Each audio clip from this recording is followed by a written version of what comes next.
I thought I would take advantage of the nice weather to record one of these outside, so welcome to my backyard, I suppose. I saw this clip of Secretary of Defense Pete Hegseth talking about the war of Iran that I wanted to share with you.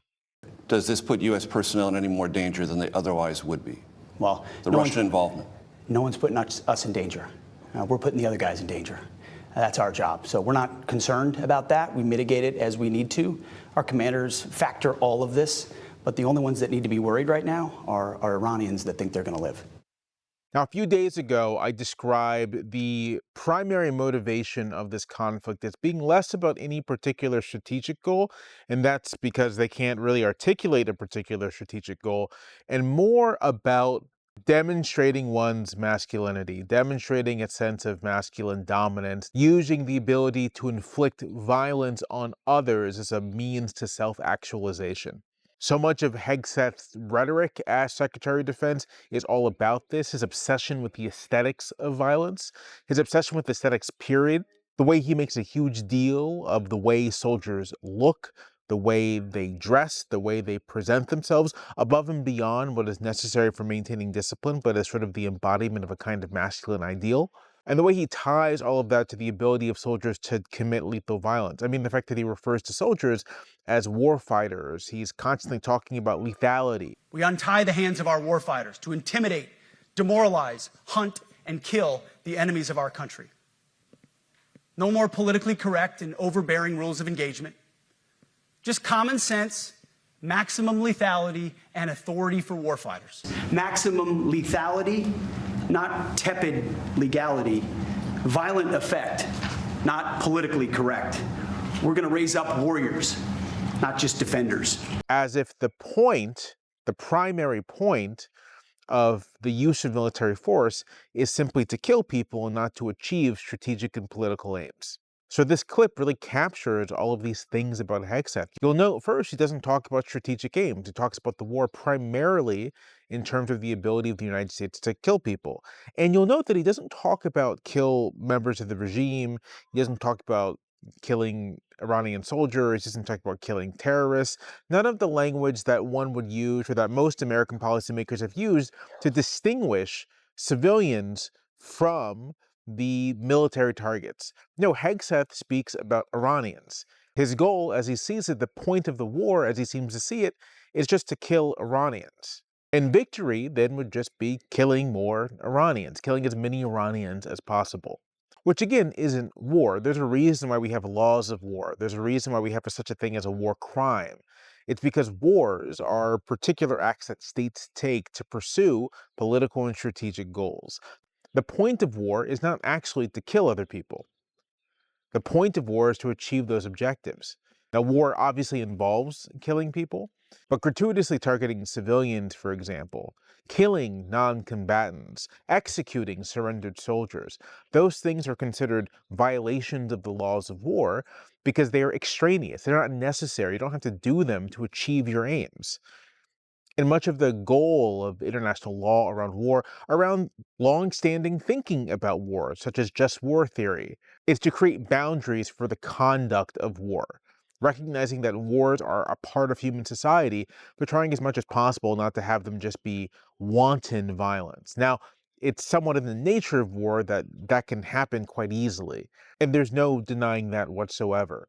But to make that your aim is something very different. We have a term for people who have made the wanton killing of others, whether they're combatants or not, the primary aim of their war fighting. We call them war criminals. And Lord willing, we'll come to a place where we can prosecute war criminals again, both here in the United States and abroad, people who have committed things such as the wanton slaughter of civilians in Gaza. Now, none of this is really a surprise coming from Hegseth. He comes onto Trump's radar during the president's first term, both as a Fox News host, and Trump is at the very least a Fox News grandpa, perhaps the greatest of all Fox News grandpas. Well, I don't want to say that now, but it's going to be very interesting. But I don't want to say it now, Sean, but I will say this. I don't love this issue. I'd much rather be talking about how China is ripping us off, how OPEC's, that's what I'm really good at. I understand it. I can do such a great job. But he comes onto Trump's radar specifically because Hegseth is one of the loudest voices calling on Trump to pardon a war criminal. Pardoning someone who was convicted and dishonorably discharged from the service for wantonly killing civilians. Hegseth was this guy's champion. So, Eddie, you've lived in the middle of this. You saw the president's tweet.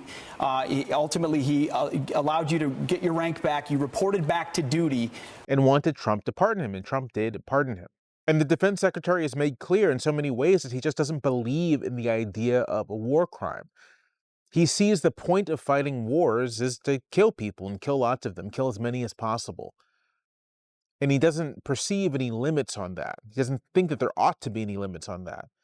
And so it makes sense that he would preside over a war whose very beginning was characterized by the wanton killing of civilians, the scores of girls killed in the bombing last Saturday. The point for him is the exercise of violence. The goal is almost superfluous to that. And I'd say this is where the defense secretary and the president are quite simpatico.